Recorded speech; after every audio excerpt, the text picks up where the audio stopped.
খুশি যতটা হওয়ার কথা, আমার অভিনেতা হিসেবে যতটা এক্সপেকটেশন ছিল, তার উপরেই খুশি বা দুঃখ পাওয়াটা নির্ভর করে।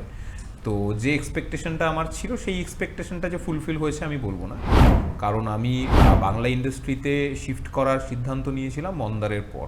তো মন্দারের যে মানের কাজ, তার স্ক্রিন প্লে থেকে শুরু করে টোটাল এক্সিকিউশন, সেরকম সেই রকম কাজ করব বলেই আমি বাংলা ইন্ডাস্ট্রিতে নিজের ভাষায় নিজের কালচারে কাজ করব বলে আসার সিদ্ধান্ত নিয়েছিলাম।